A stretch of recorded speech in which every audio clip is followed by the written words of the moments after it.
How's it going, everyone? Welcome, Eulero Gonzalez here, and I'm going to continue to explore about this particular book written by Kyle Simpson, a software engineer with over several years of experience, more than 20 years, working in the industry, where with JavaScript, and now he is the author of this series of books.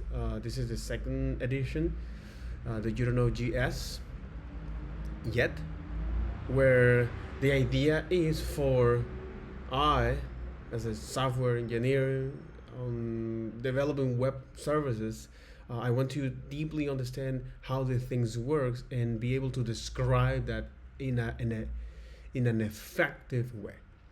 So, because in this book, which is made of four different series or is made of this series of book is made of four, I think it is. So what the first is to get started, to understand now what JavaScript is, which is part of the chapter one. Who makes that? Who is the author? Who owns the legal trademark, and as well as who oversees the technical spec, which is the TC39. What is the goal of these groups? Who makes these people, and what are they doing? What are the process in order to add any of these proposals or champions? And then, if they were able to pass all of these several stages all the way up to be accepted as a proposal that can be implemented by JavaScript implementations. And because of that, there also we look at that the reality of the web is something that is vast, and because the TC39, despite his best effort, he cannot known all the intrinsic details that happens on the web. So we have stuff like Smushgate, where now the TC39 have to go back to the drawing table and now redraw or rewritten the entire or particularly spec, right? But the thing here is that there is a particularly appendix here that that's describe that those JavaScript implementations that they don't stick to the law, they do that for legacy reasons, right? And since this legacy reasons is part of the motto of the TC39 to say we don't want to break the web, well, a lot of the times we have to use things to do that, which is the polyfill, which is a particular library or a set of functions utility that help us now to provide these future behaviors from older browsers. Okay, and also we look at why is JavaScript is just particularly the web development, the console is now a friendly JavaScript environment, not a strict JavaScript implementations. And as we go into the language, that the language have several or support several approach when it comes to write applications to solve problems, whether it is computation or calculation using the functional programming, or if you are more about the cooperation of these programs, is using now is the how do you call it, the object-oriented programming, as well as the functional program, right? And there has been now concerns that JavaScript is not that fast enough because the way how that works, and if not in practice, JavaScript is a compiled language and it is based on how it handles errors, syntax errors. All right. We can also take a look at the ECMA spec to go and understand what's happened here. So do this nature, all right? When a JavaScript file that you wrote, or when your JavaScript file leave your IDE it will now be transpiled to a browser-safe JavaScript code that can be understood by a lot of browsers, and then now bundle up, ready to be shipped, using a particular tool for that, whether it's Webpack, Parcel, Aux, Vite, you name it, right? So once now the JavaScript engine get that files, usually for example in client-side applications or in the browser, is gonna now parse that, create now this abstract syntax tree that is going to produce a binary representations of that code, like bytecode, that can now do some further optimizations via the profiler and the compiler, which is part of the V8 engine. And once it is done, now your code is ready to be executed. So because of these different phases that happens, ASM was a good precedent to say, hey, JavaScript is a fast language because they pour now a game to the browser at full FPS, at full 60 FPS, and by providing now certain hints to the JavaScript engine to do some optimizations, now they were able to do that.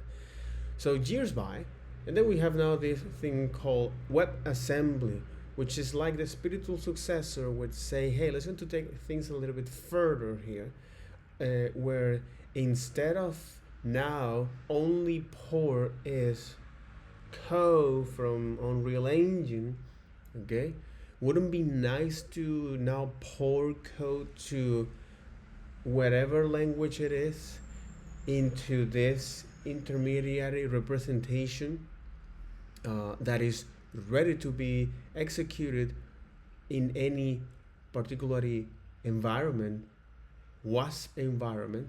And this is why now WASP is become this universal target compiler, where you're gonna get all of these different language, Rust, Java, Python, you name it, and then you're going to now compile into this binary representation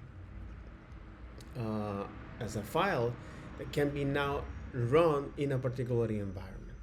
All right, and because now the JavaScript, the concern of JavaScript, this is for WASP, right? So far we are not going to talk about that because this is not how we're gonna write our code. But the idea is to show that this has been now explorations based on the concerns of JavaScript, that is somewhat slow language, and this is now what it has resolved, right? So it turns out that it is fast enough, all right? But if we want to actually now not make that as a good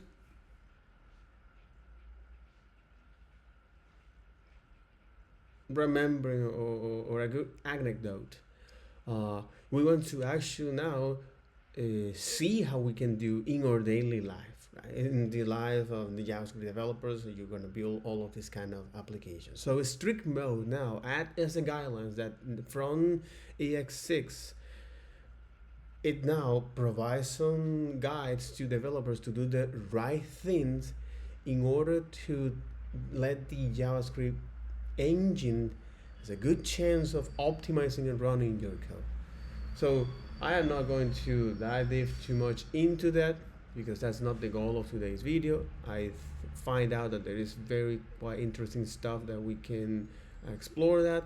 But this is just chapter 1. And in chapter 2, we say, hey, now let's go to check our knowledge in JavaScript, serving JavaScript, right? So what a program is, how JavaScript C programs, which is now a single program. Okay, these standalone programs act like a single program, and the only way now that JavaScript, according to Kyle Simpson, of course, it acts as a single program is when they share the state via the global state, or if they now share the state via the models. for example, exposing that public API to other files, right? So, for example, if you somehow now are importing the jQuery and also is the Google Analytics, and if somehow now they collaborate or they access to one.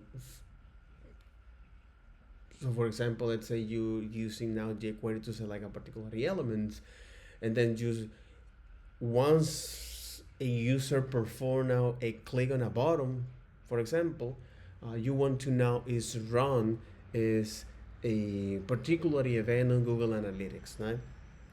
So this is the way how now these different programs, this standalone program, can act as a single one at runtime.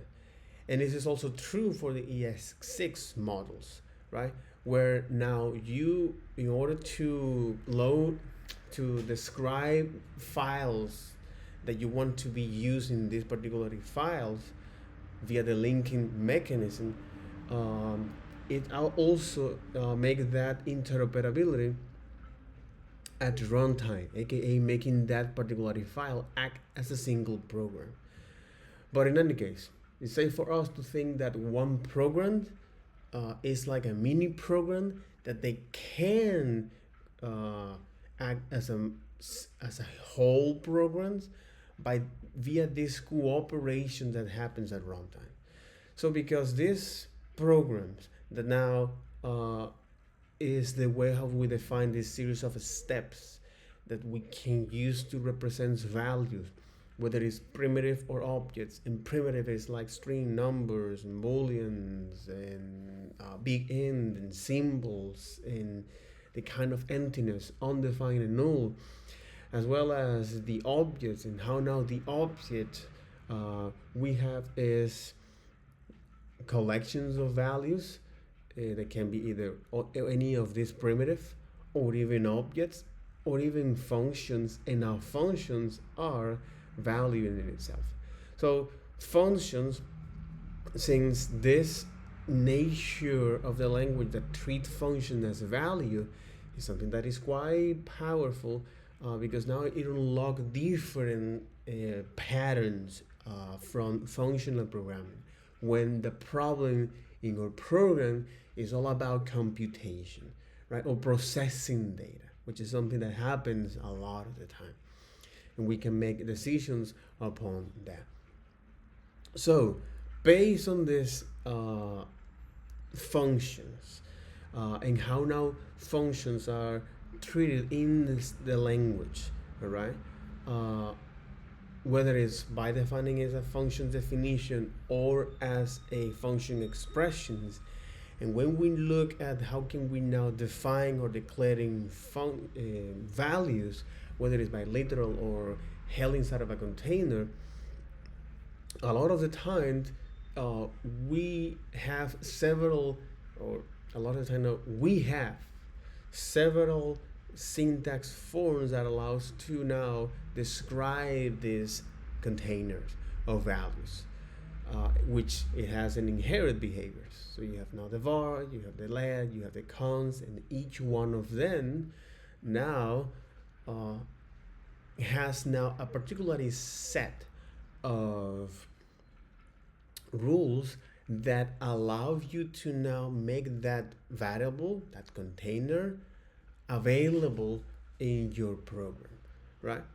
So because function definition is another way of how you can define variables, as well as function expressions, which is, as I mentioned before, functions are values, and you can hold that inside of variables.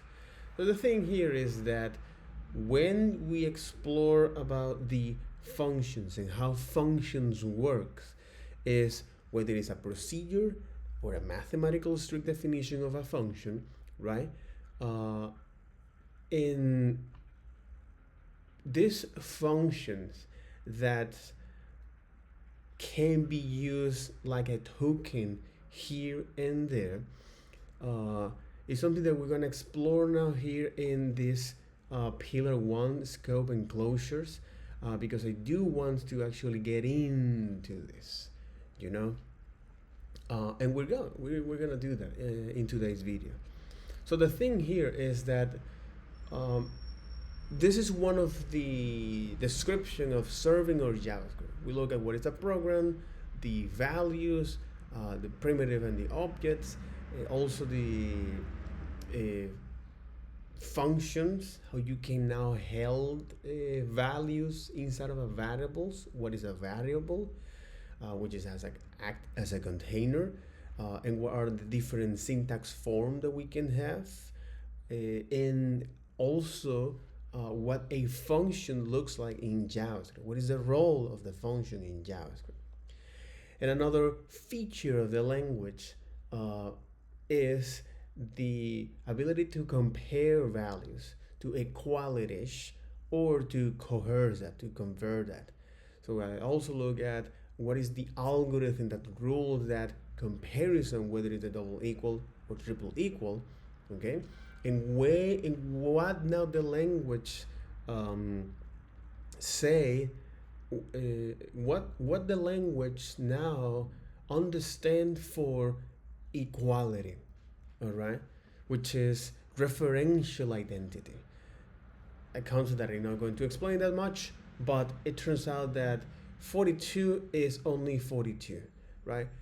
The character C is only the character C, and the same for an object, all right? So you have one single object unless you create now reference out of it. And this is when we're exploring is now what this reference means, because anytime that you now create is a value and held that inside of a variable, if this is a primitive, it create a copy of that. But if this is a reference, and then you now pass that reference to another variable, all right? So instead of now creating is a copy of that, it's gonna have a reference to this. This is something that you can explicitly define in other language, but in case of JavaScript, you can't, right?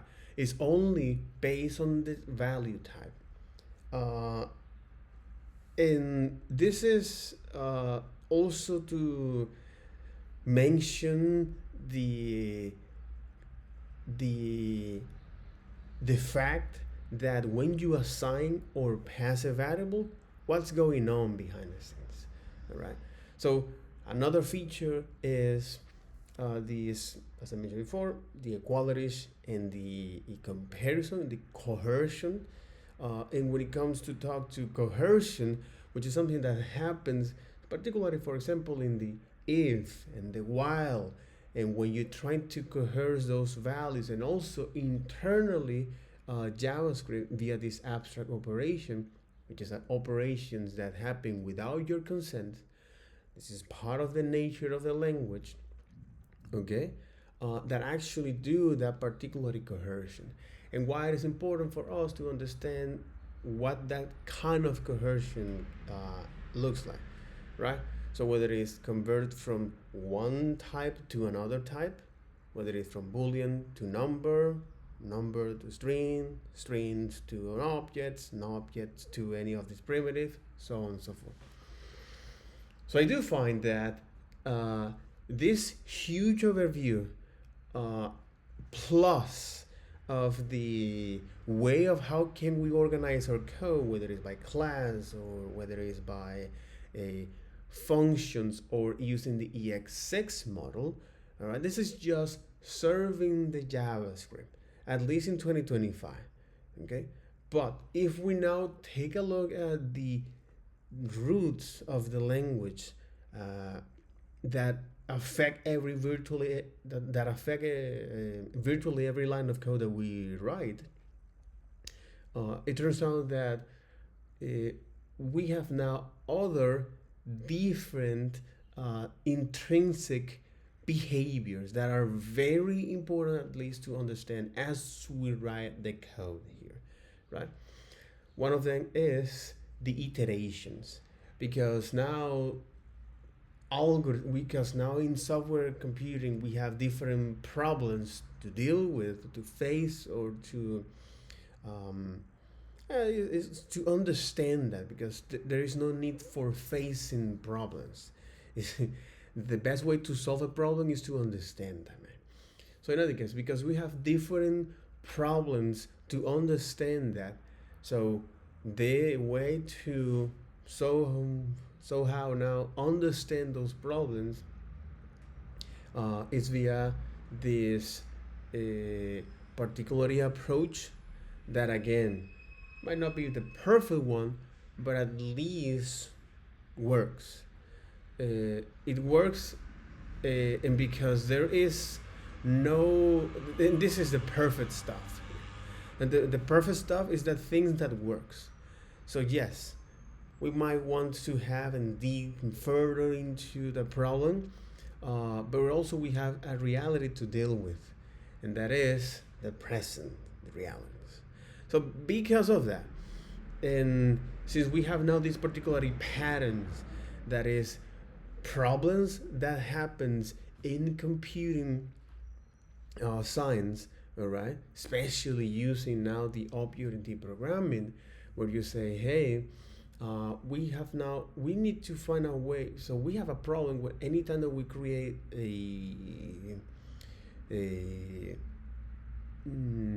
so anytime we create now is objects, for example. So well, there has been now patterns for that particular problem, the creational pattern. So we have now is the prototype, but it's going to create now a copy of that. The builder, which is now predefined classes here that allows to create that object. The other is a singleton. The other is the fabric, all right? The other is the abstract fabric. I am not quite familiar to that, but at least these particular patterns is now solving a specific problem, the creation problem of objects. The other is that good, but what happened when we need to now modify the structure of these objects? Okay, we need to expand its behaviors or to cooperate with other objects to act like a single one, right? So for example, we have now the adapter, which allows you to create now an interface objects from two different objects so they can now communicate, or the bridge or the proxy. There is a wrapping object that say, hey, I'm going to intercept any of these incoming requests before let you to modify is the object. We also have the decorator when you want to now apply or extend some functionality to an existing object, attach more functionality to that. And this is just to describe is the most common one, okay, in the structure. And the other is that concern not about the object in itself, but more about is the step by step here, is the algorithm here, all right? So because problems, when this is to solve specific problems, this is now recurring algorithmic problems that happens in our code, all right? An algorithm problem is, for example, is, hey, how do we now, for example, is walk through all of the data structure, the node in the data structure, right? How can we now is listen or watching for events, right? We have now the iterator, we have the observer, which is the most common pattern that I know here, and we talk about here is the iterator. So this is the reason why the iterator here, show here, it stands up, because the iterator, it's we have now this particular way of how can we consume data chunk by chunk, each at a time, all right?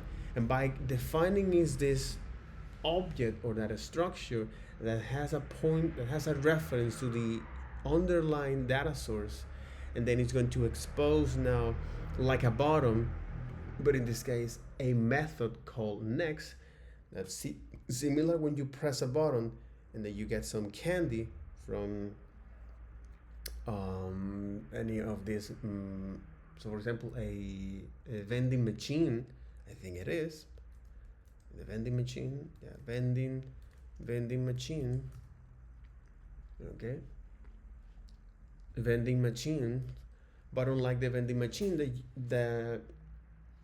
you have to now provide is some coins, money, every time you want to interact with that.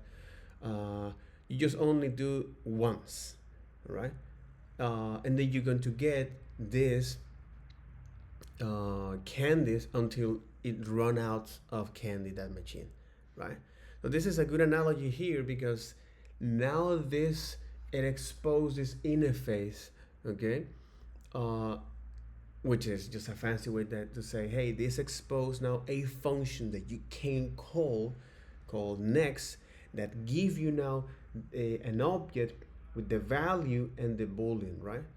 So anytime that you call that function, you're gonna get the next value and the next value and the next value until there is no more elements to walk through, right? Until you walk through all of those elements. So this is the iterator, all right?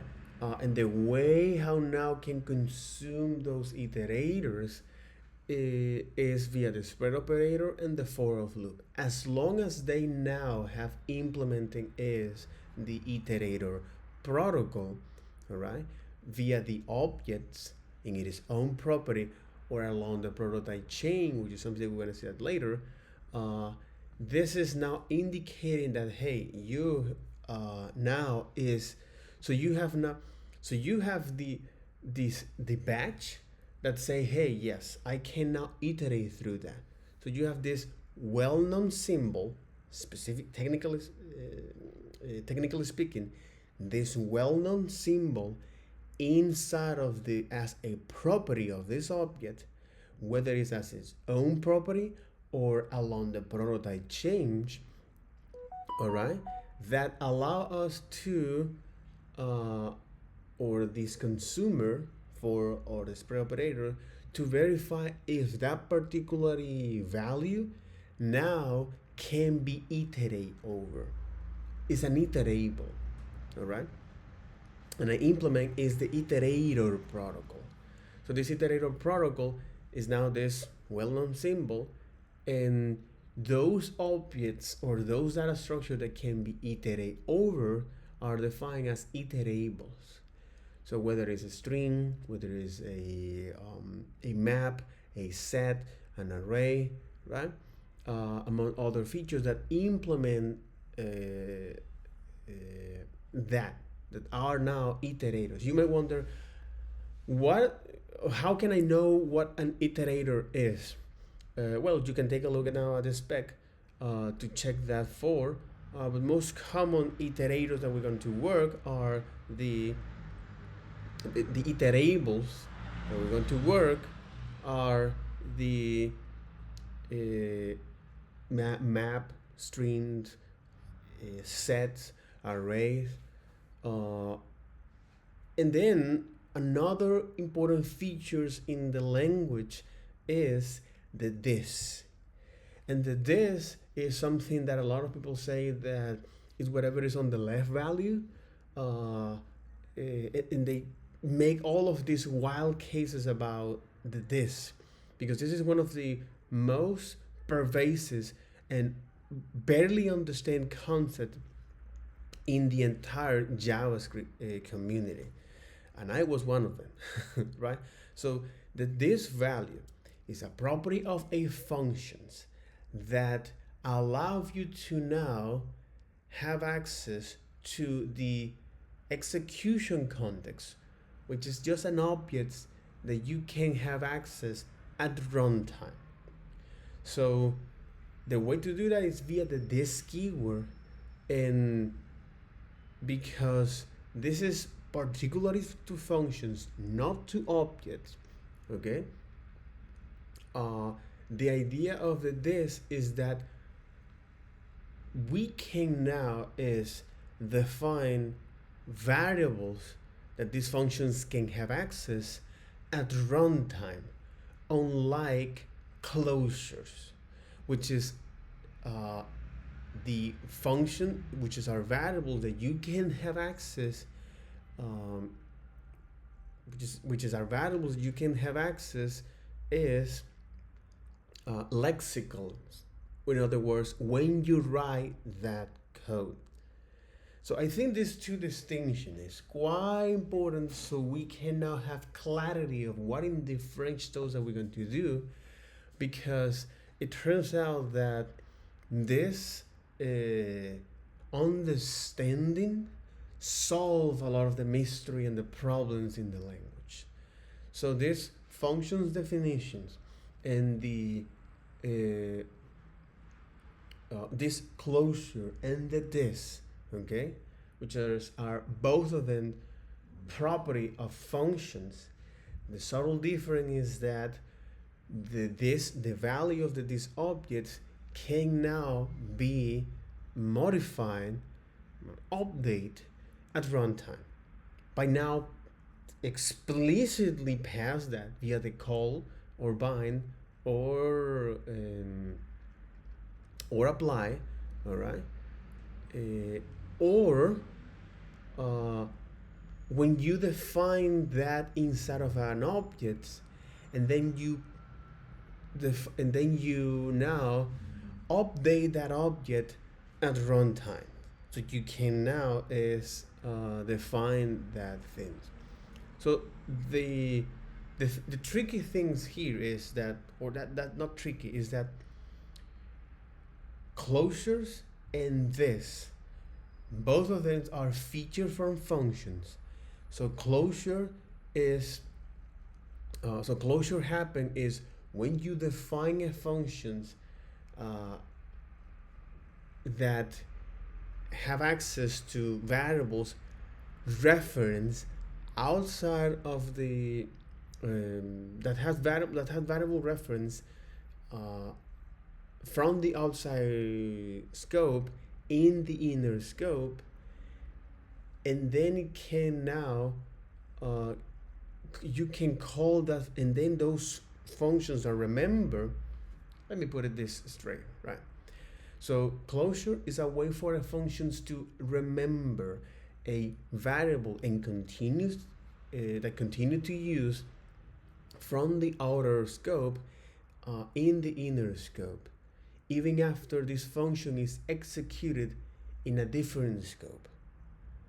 So the point is that the idea here is variables are held by reference, and this is a very important concept here. Variables are held by reference and not by its value. This is when you look at closures and inside of a for loops using a var in using the set timeout, and funny things happens. And that funny thing is because our understanding of what truly happens does not match. So once you are able to understand this, the mystery resolves. There is no mystery. It's just these things work as expected.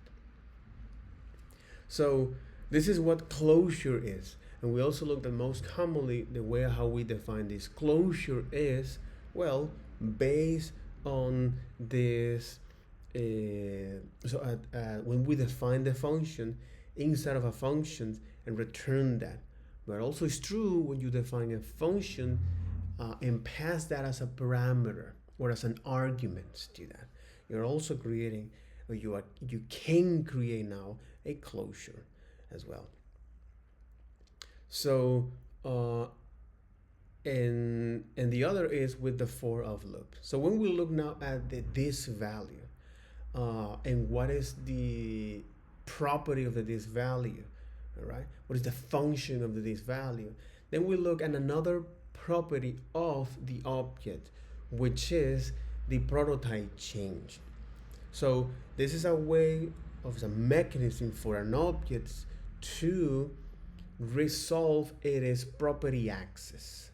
So in other words, you have now an object, and if this particular object you trying to have access to a property, if that property doesn't exist in the object B, is going to delegate to the object A through the prototype change or through the prototype link, which is this link that is being created via the prototype, all right, from object B and object A, to handles the property resolution in these objects. And if it's not, so that prototype now points to null, right? So this is just as a way to delegate delegate the handling of prototype, the property access is that. So I do think that is quite revealing, all right. In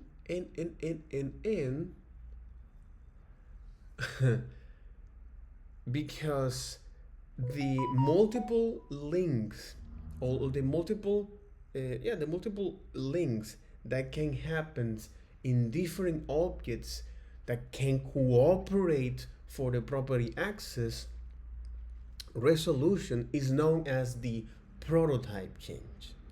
So I do find that this is quite revealing, especially if you can express that in the most succinct way possible, okay, without any fluff or none of that, just straight through.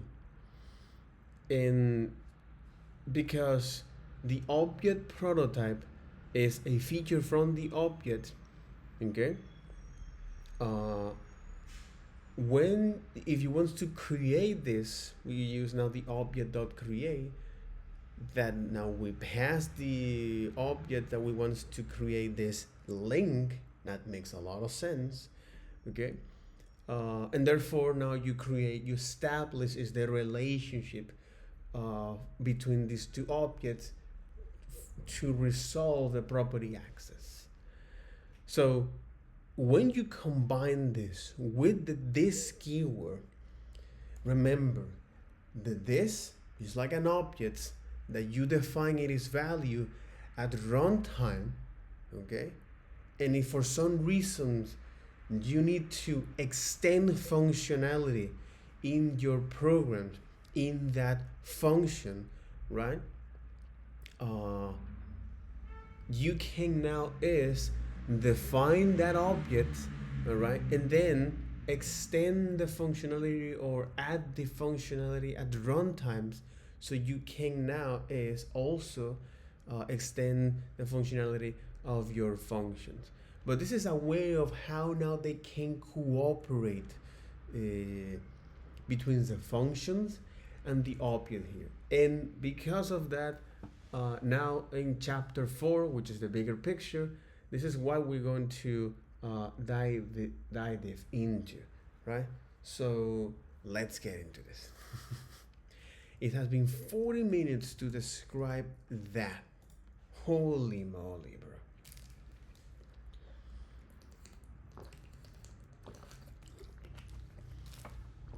Holy moly. Definitely, let's get into this.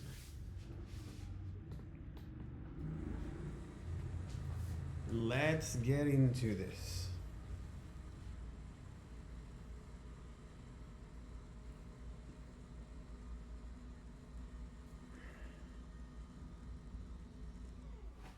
All right.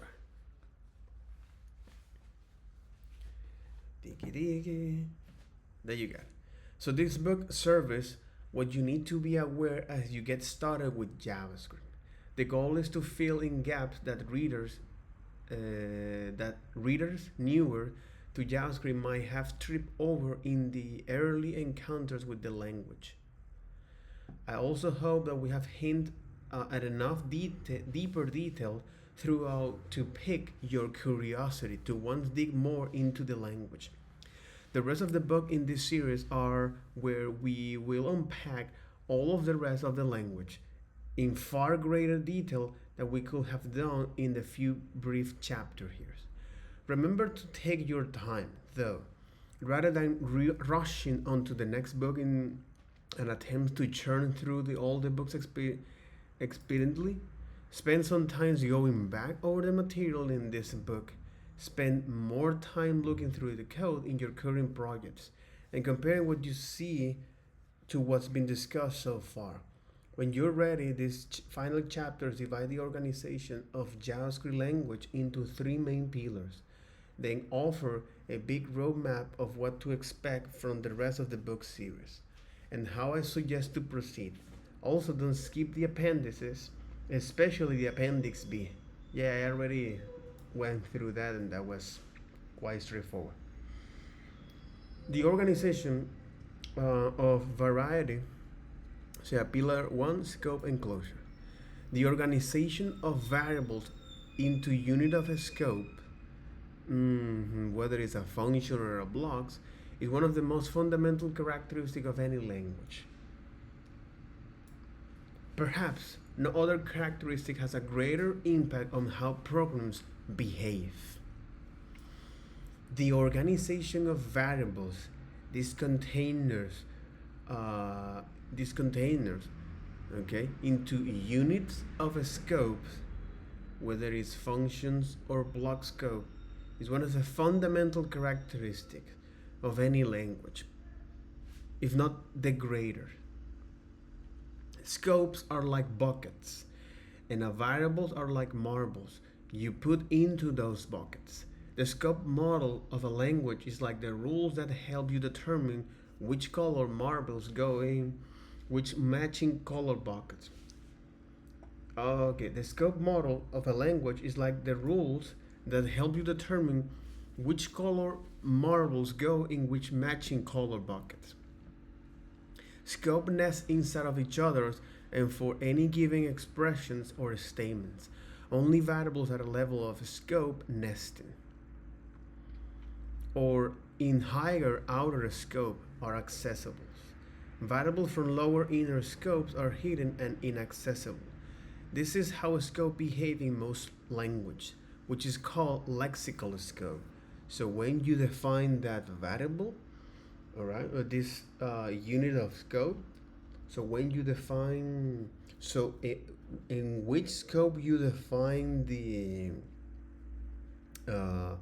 that container of value, all right, is going to be accessed through.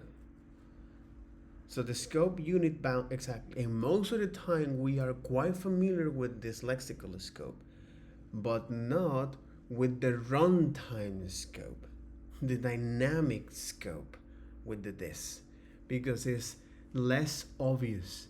It's more. It requires the understanding of what's going on. The scope unit boundaries and how variables are organized in them is determined at the time the program is parsed. Exactly. In other words, it is an author time decision. Where it is an author time decision. Es una decisión de tomada. Es una decisión de tiempo de editor. So when you locate the function scope in the program, determine what scope structure of that part of the program will be. GS is lexical scope. Through many claims, it isn't because of two particular characteristics of its model that are not present in other lexical scope language. The first is commonly called hoisting.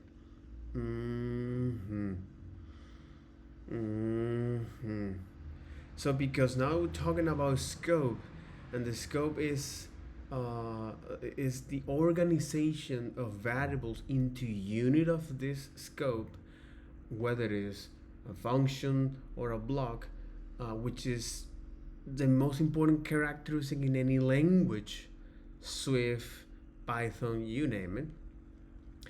Scopes are like buckets. They're describing here scope as like buckets, and variables are like marbles you put into those buckets.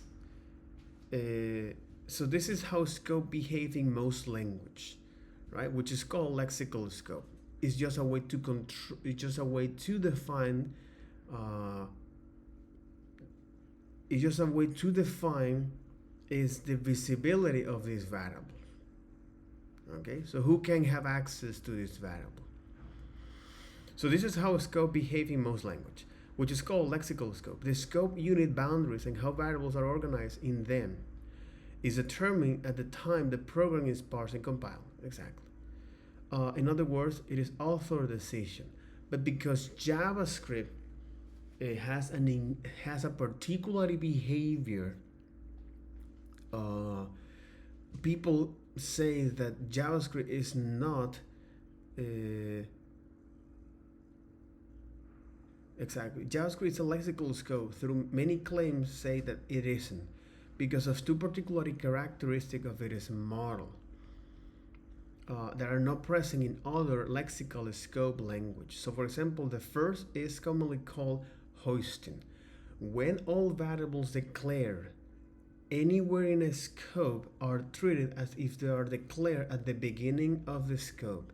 The other is that var declared variables are function scope, even if they appear inside of a block. Neither hosting nor function scope var, when all variables declared anywhere in any scopes are treated if they are declaring at the beginning of the scope. So, okay. So neither hosting nor function scope var are sufficient to combat the claim that JavaScript is not lexical scope. Let and const declaration have peculiar error behavior called the temporal dead zone, which result in observable but unusable variables. Though the temporal dead zones can be strange to encounter, it is also not an invalidation of lexical scoping. All of these are just unique part of the language that should be learned and understood by all JavaScript developers.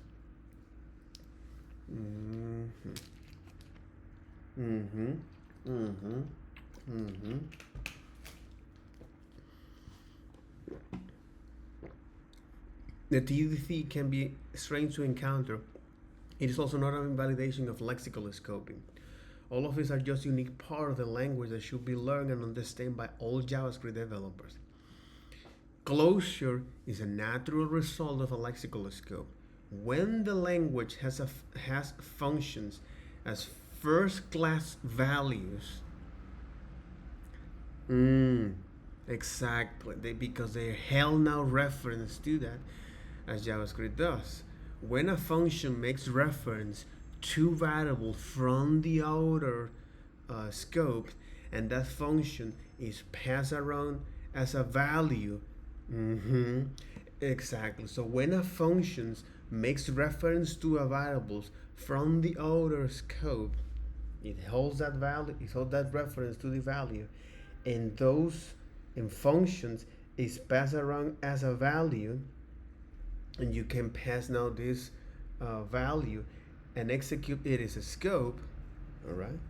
And that function is passed around as a value and executed in other scope. It maintains access to the original scope variable, and this is closure.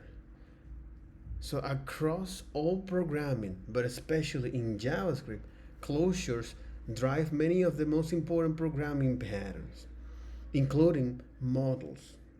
Because now, since this function, exactly, it drives most of important programming pattern, including model. Because now this feature of the functions, that they can now hold variables, that they can now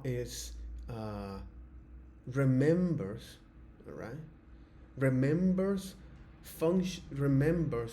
variables reference from the outer scope in the inner scope, and we can use now functions as values, right?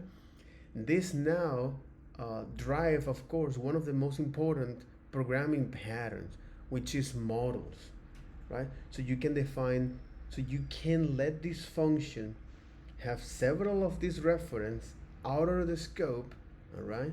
And therefore now anytime that you call that function, you're gonna get that. You're gonna get this. You're gonna get this. You know, it's gonna be with you anytime that you call that function that create that closure.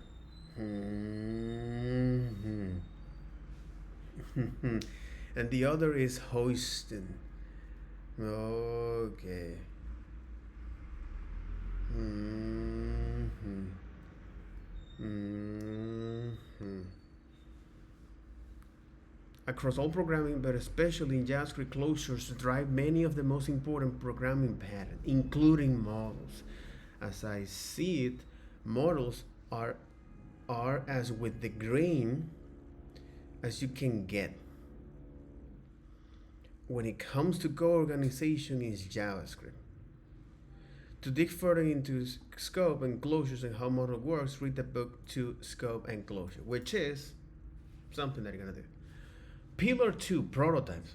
A feature from uh, a feature from objects, okay? And the types and coercion. A feature from values, interest, and a scope and a closure. And this is a feature of variables and functions. So pillar 1, variables features. Okay. Mm-hmm. Mm-hmm. Mm-hmm. Mm-hmm. Holy hell.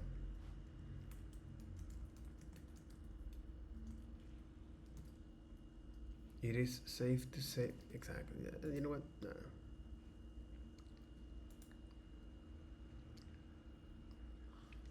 This one, reality filter, LM.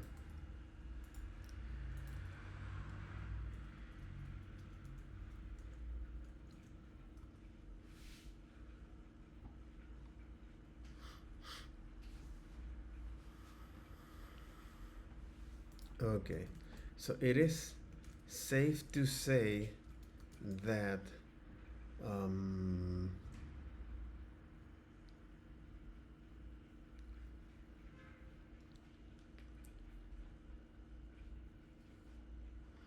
mhm. It is safe to say that um,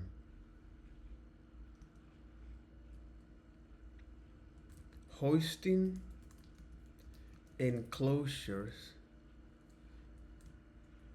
It is safe to say that hoisting enclosure is or are variables features, okay, are variables features prototype prototype an object feature, and this a function feature.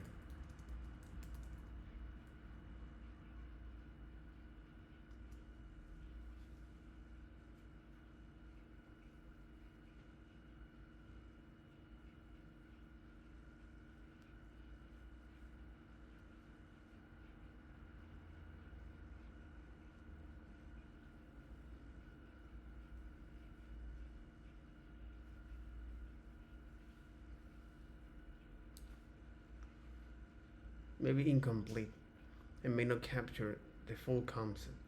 Hmm. This is indeed related to object in JavaScript. An object has a prototype change, and while this is commonly used in function, its behavior also depends on how functions are called and can appear in objects methods, but as a value, but as a function value. So characterized is as purely a function feature may be incomplete. According to you. So, but in any case, the other is the prototypes. The second pillar of the language is the prototype systems. We cover this in depth in chapter 3, exactly. But I just want to make a few more comments about it is important. JavaScript is one of the very few languages where you have the options to create objects directly and explicitly. Mm-hmm. You are one of the few languages where you have the options to create object directly and explicitly, without first defining their structure in a class. For many years, people implement the class design pattern on tons of prototypes, so-called prototypal inheritance. See the appendix X for prototypal classes. Hmm. And then with the advancement of EX6 class keyword, the language doubled down on its inclinations toward all class style programming. But I think that focus has obscured the beauty and the power of the prototype system. The ability for two objects to simply connect, to collaborate for property access resolution with each other and cooperate dynamically during functions or method execution through sharing a disk context. Classes are just one pattern you can build on top of such power. But another approach is a very different direction, is to simply embrace objects as objects. Forget class altogether and let objects cooperate through the prototype change. This is called behavior delegation. I think delegation is more powerful than class inheritance as a means for organizing behaviors and data in our programs, for organizing behaviors and its data in our programs. But class inheritance gets almost all the attention, and the rest goes to functional programming as the sort of anti-class way of designing programs. This saddens me because it snuffs out any chance for exploration and delegation as a viable alternative. I encourage you to spend uh, plenty of time deep in Book 3, Objects and Classes, to see how object delegations hold far more potential than we have perhaps realized. This isn't an anti-class message, but it's intentionally a class aren't the only way to use objects. Message that I want more JavaScript developers to consider. Object delegation is, I will argue, by far more with the grain of JavaScript than classes. More of a grain in a bit. And the pillar 3, type of coercion.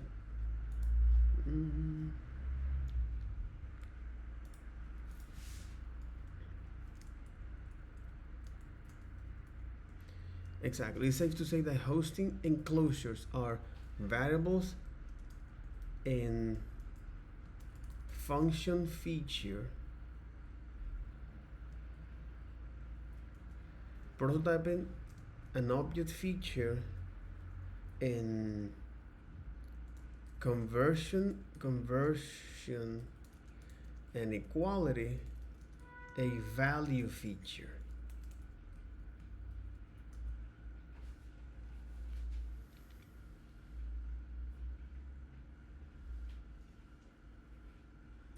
What I can verify about the JavaScript coding is hosting affect both variables and functions declaration. Closures involve functions capturing variables from outer scope, and prototype is indeed related to JavaScript object and inheritance, and coercions and equality involve how values are compared and converted.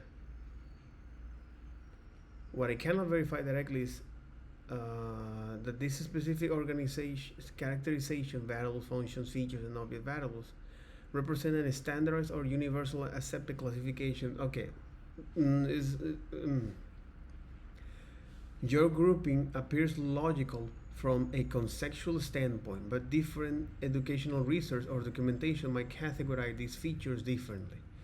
You could could you clarify you referring to a specific curriculum? No, just my thought. No, just my thoughts.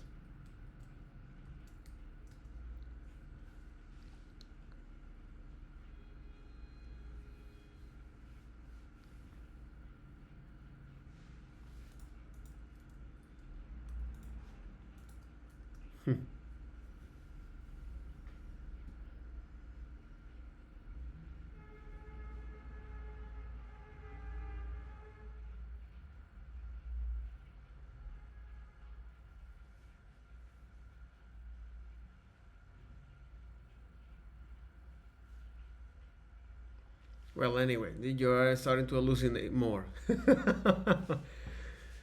The third pillar here of JavaScript is by far the most overlooked part of the JavaScript nature. Yeah, man. The types and the coercion. The vast majority of developers has strong misconception about how types work in programming language, and especially how they work in JavaScript. A tidal wave of interest in the broader JavaScript community has begun to shift to static typing's approach, using type-aware tooling like TypeScript or flows. I agree that JavaScript developers should learn about types and should learn about how JS manage type conversion.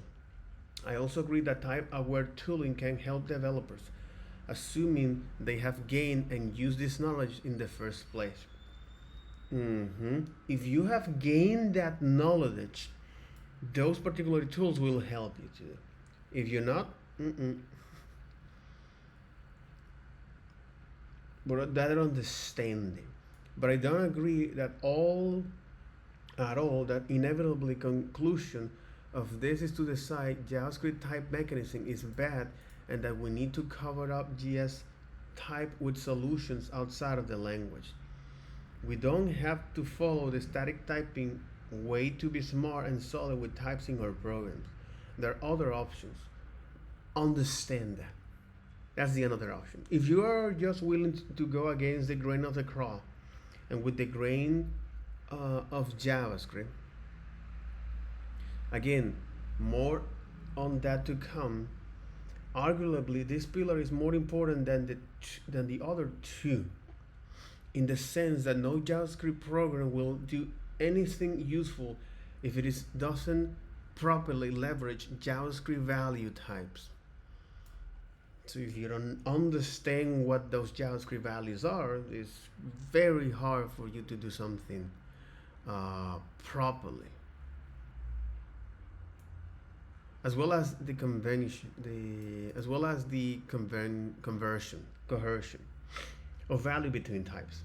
Even if you love TypeScript and Flow, exactly, as well as the conversion and the coercion.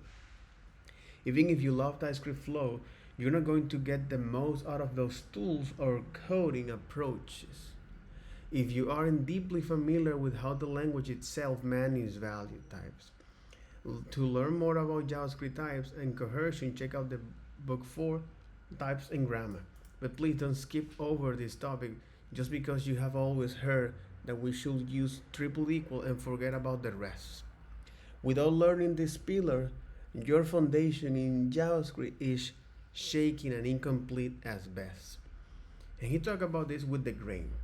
I have some advice to share on continue your learning journey with JavaScript and your path through the rest of this book series. Be aware of the grain. Recall various references to grain early in this chapter. First, consider the grain, as in wood, of how most people approach and use JavaScript. You have probably already noticed that this book cuts against the grain in many respects.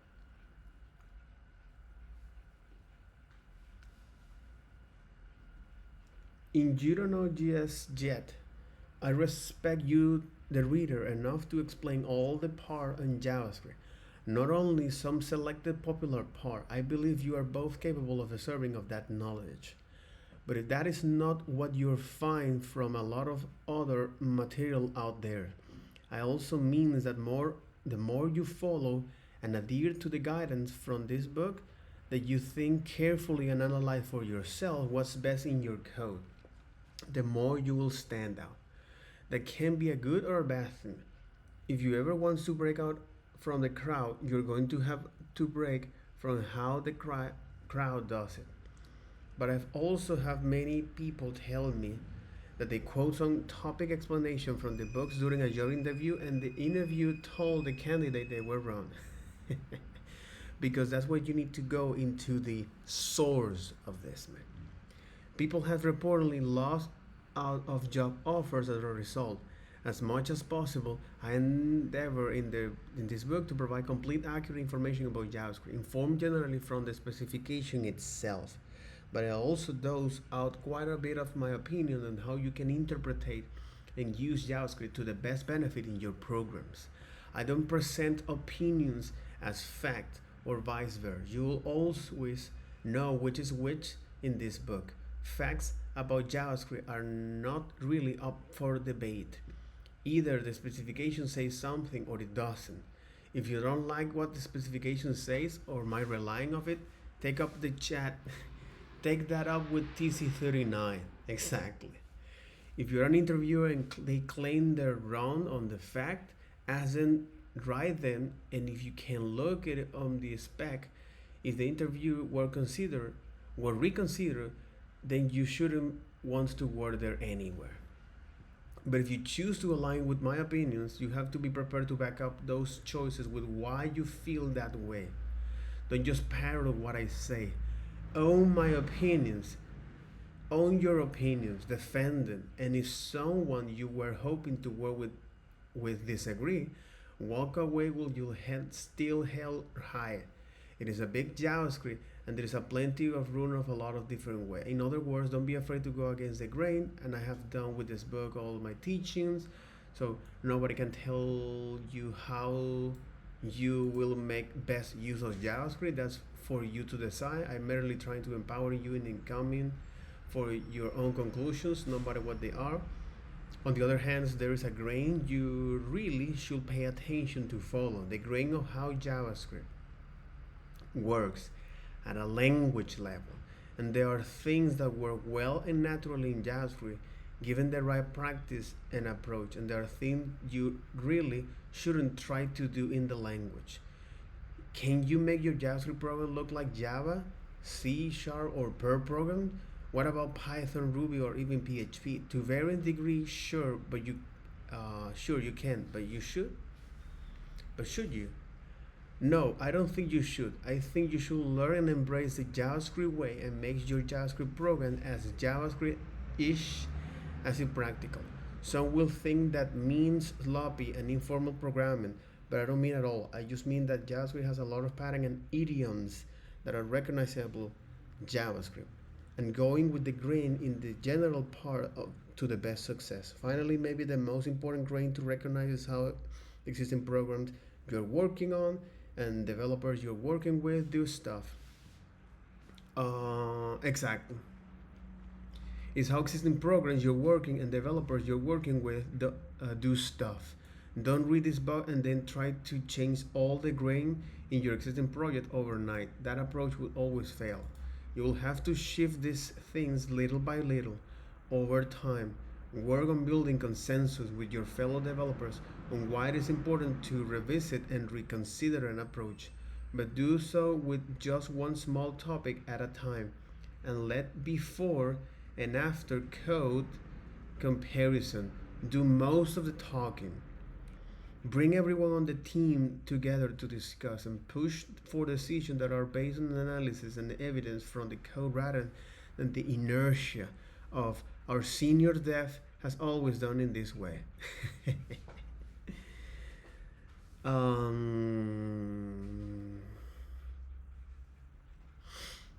Okay, that's the most important advice I can impact on to help you learn JavaScript. Always keep looking for better ways to use JavaScript, giving us to author more readable code. Everyone who works on your code, including your future self, will thank you. This is in order. Yes, I already get started from the book one. Good news, you already almost finished this book. Scope and closures, digging into the first pillar of JavaScript, lexical scope, how that support closures, how the model patterns organize code. Object 3 is focused on the second pillar, how JavaScript this work, how object prototype supports the delegation, and how prototypes enable the class mechanism for object-in-T-style co-organization. And in type and grammar, tackle the third and final pillar of JavaScript, types and coercion, as well known how JavaScript syntax and grammar define how we write our code. With the three pillars solidly in place, sync and async, book 5, then explore how to use the flow control to model state in our programs, both synchronously, right away, and asynchronously over time. So this is sync and async, but I don't think sync and async here. Mm-hmm. Work in progress.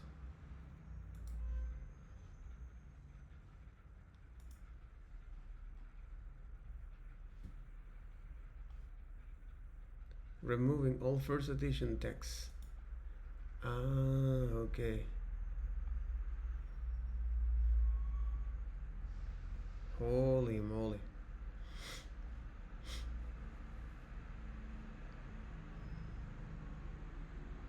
Mm-hmm.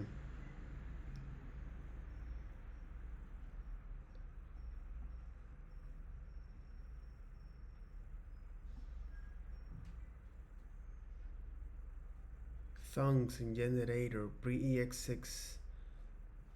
Mm-hmm. Chapter 5 Program Performance. Chapter 6 Benchmarking and Tuning. Generator, promises, callbacks, and asynchronicity now and later. Mm-hmm. But now he's on the to do. Holy moly. Okay.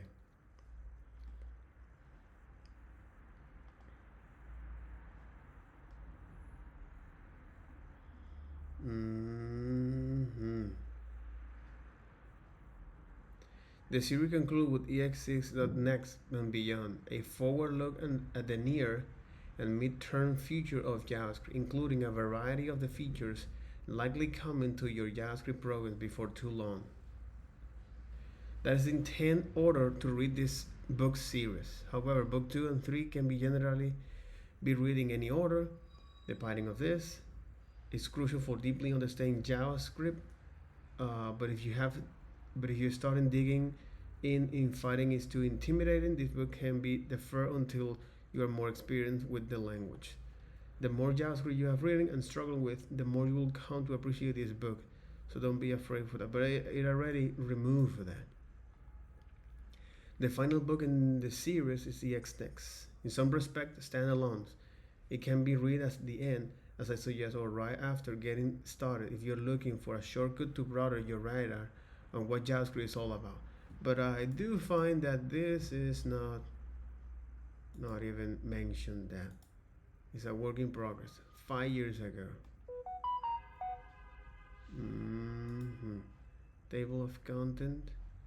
And if you read at DE, syntax, organization control, call actions, API additions, meta programming.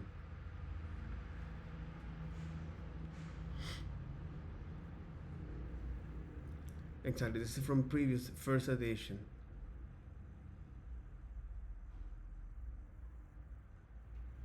Mm-hmm.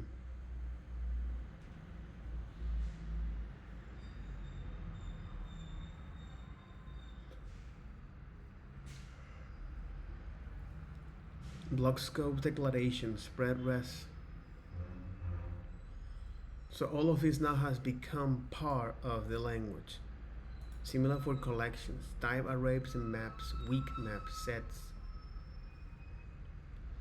API additions, array, object, map, number, and string, meta programming. Proxies, reflect API.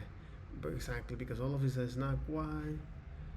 Object.observe, exponentiation operator, object properties, and array.includes.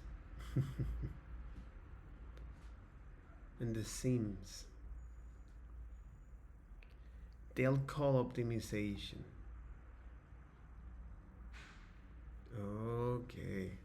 Alright, so let's get into now with the chapter 2, the pillar 2, the pillar 1, which is scope and closures.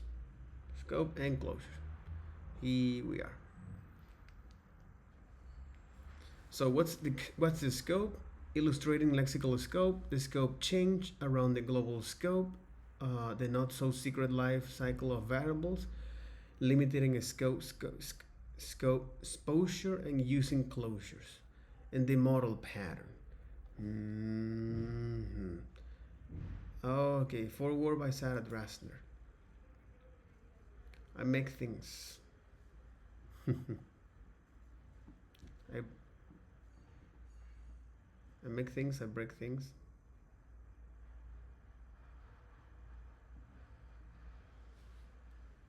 Is an award winner, speaker, VP Developer Experience at Netlify, Vue Core team member and staff writer at CSS Trick.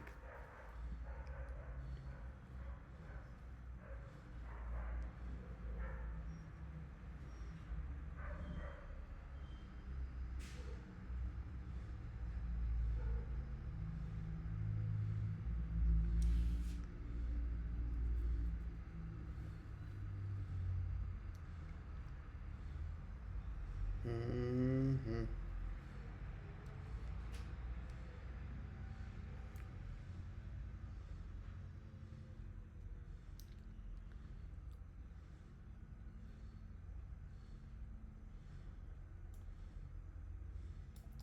Val hate.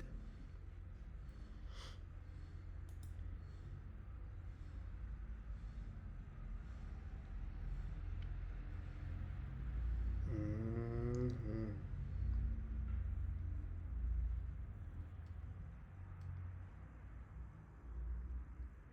Mm-hmm.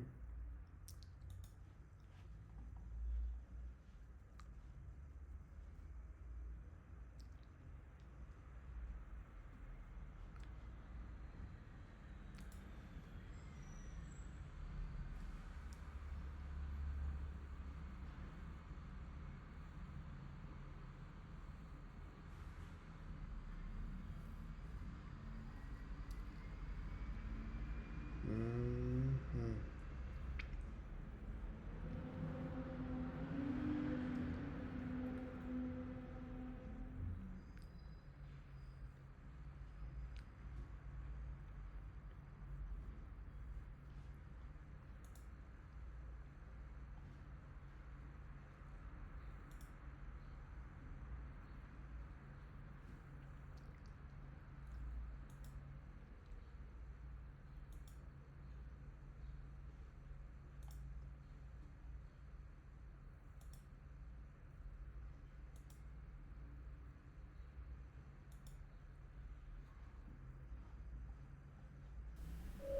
Wow.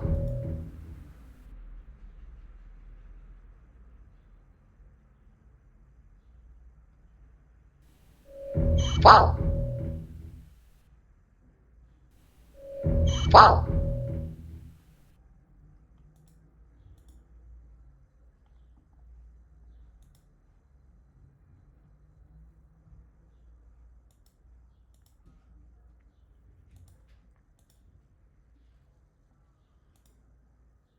Mm.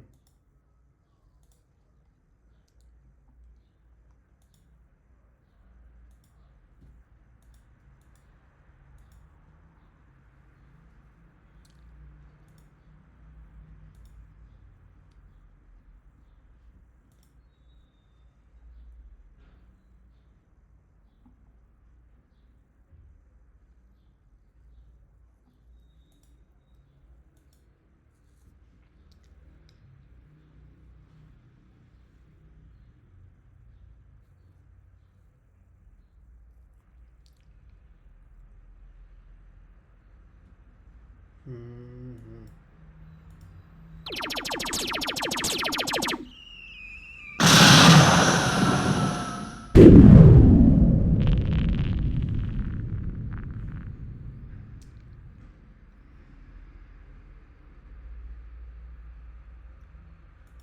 Okay.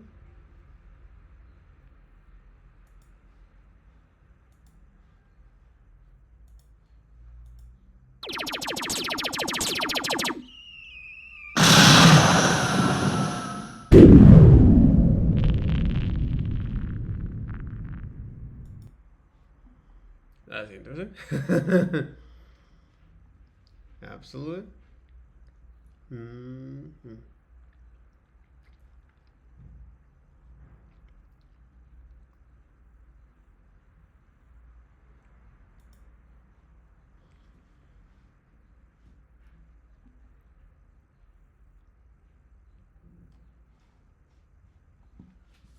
Okay, so it's here. That's interesting. So now she's working at Google. That's right.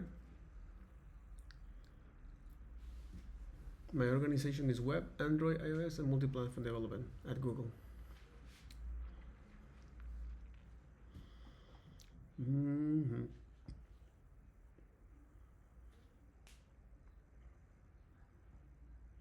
And principal IC at Microsoft.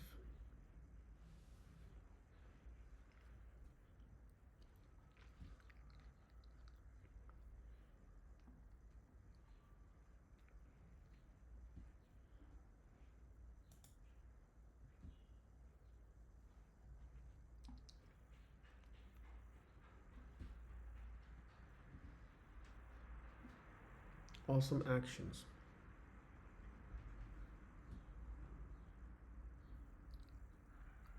Oh, actions from GitHub Actions. Interesting. Interesting. Okay, powerful, powerful. Yes. Okay, makes sense. Makes sense.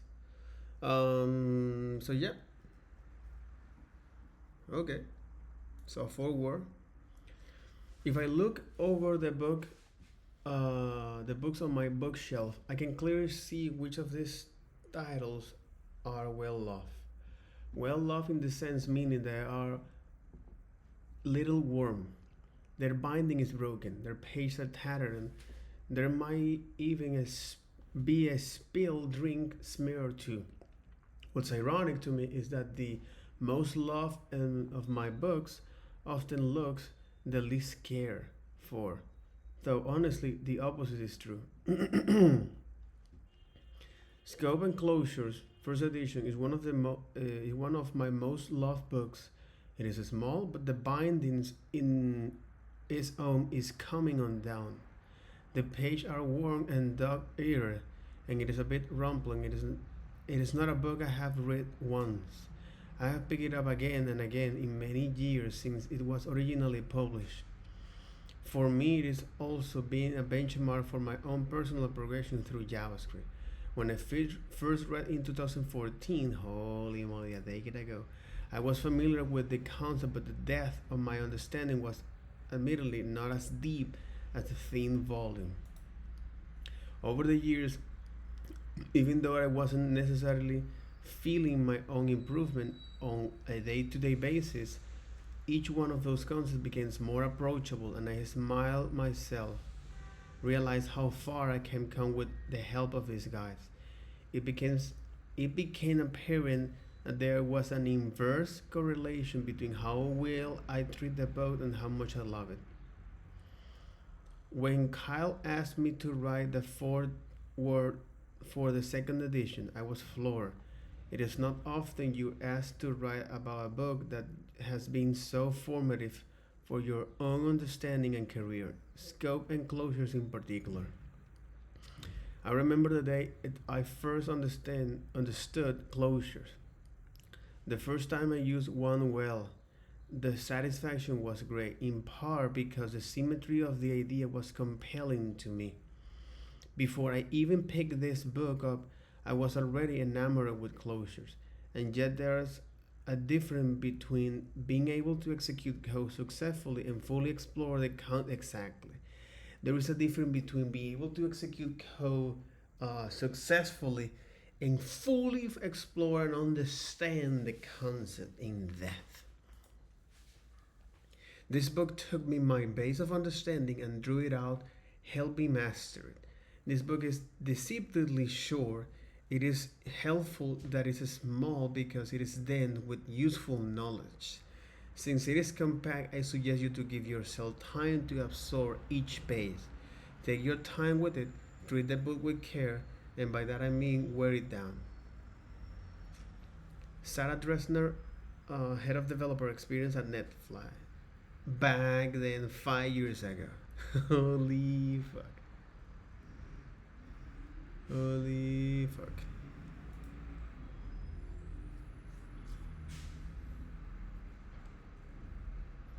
Mm-hmm. Preface.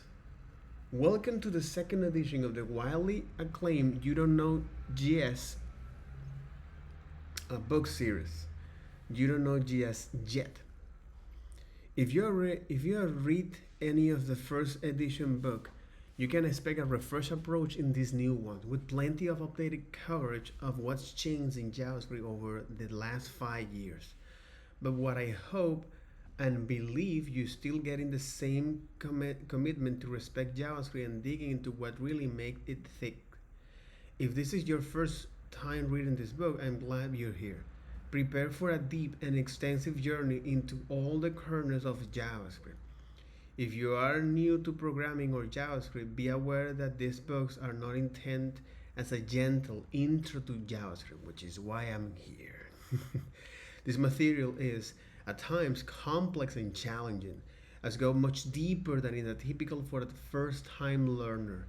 You are welcome here no matter what your background is, but these books are reading assuming you are already comfortable with JavaScript and that have at least 6 to 9 months experience with it. The parts. The parts and the title and the mission. Okay. The parts. These books approach JavaScript intentionally opposing of how the good parts treat the language. No, that doesn't mean we're looking at the bad part, but rather exploring all the parts. You may have told or failed yourself that JavaScript is deeply flawed language that poorly designed and inconsistently implemented. Many have asserted that it is the world's most popular language in the world, that nobody writes JavaScript because they want to, only because they have given it its place at the center of the web. That's ridiculous, unhealthy, but that's ridiculous. And a woolly condescending claim. Millions of developers write JavaScript every day, and many of them appreciate and respect the language. Like any great language, it has its brilliant parts as well as its scars. Even the creator of JavaScript himself, Brendan H. laments some of those parts as mistake, but he is wrong. They weren't mistake at all. JavaScript is what is today, the world's most ubiquitous and the most influential programming languages, precisely because all of those parts. Don't buy the lie that you should only learn and use small collections of good parts while avoiding all the bad stuff. Don't buy X is the new G, snake oil. That's some snake oil. Snake oil.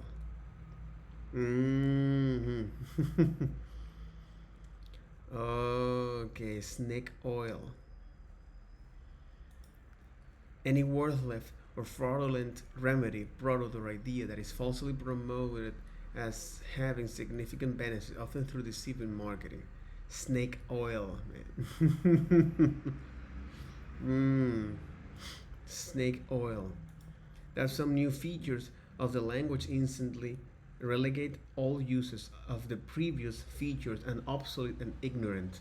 Don't listen when someone says your code isn't modern, because it isn't yet using the stage 0 feature that was only proposed a few weeks ago. Every part of JavaScript is useful, that some parts are more useful than others, some parts require you more careful and intention. I find it absurd to try to be truly effective JavaScript developers while only using a small sliver of what the language has to offer. Can you imagine a construction working with a toolbox full of tools who only use their hammer and scuff and the screwdriver or a tape measure as inferior? That's just silly. My unreserved claim is that you should go about learning all the parts of JavaScript and where appropriate use them. And if I may be bold to suggest, it is time to discard any JavaScript books that tells you otherwise. The title. So what's the title with all the series? I'm not trying to insult you. The primary point of this title is to point out that most exactly and the mission. The case doesn't really need to be made for why developers should take JavaScript seriously. I think it is already more than proven worthy of first-class status among the word programming language, but a different, more important case still needs to be made, and this book rises to that challenge. I have taught more than 5,000 developers from teams and companies all over the world in more than 25 countries on 6 continents. And what I've seen that is far too often what counts is generally just a result of a program, not how the program is written or how it works. What counts is generally just the result of the program. My experience not only as a developer but in teaching many other developers tell me you will always be more effective in your developer work if you completely understand how that things work. And this is what you talk about here. In any field, you will be way much more effective if you understand. So in other words, good enough to work is not and should not be good enough. All developers regularly struggle with some piece of code not working correctly, and they can't figure out why. But far too often, JavaScript developers will blame this on the language rather than admitting their own understanding that is falling short. This book serves as both the question and answer. Why did it do this? And here's how to get it to do that instead. Why did it do this? and here's how to get it to do that instead. My mission with this book is to empower every single JavaScript developer to fully own the code they write, to understand it, and to write with intention and clarity. And this is the path. And okay. okay. I do find that. So this is the chapter 1. What's a scope? So that'll be all for this video. Take care. Bye bye.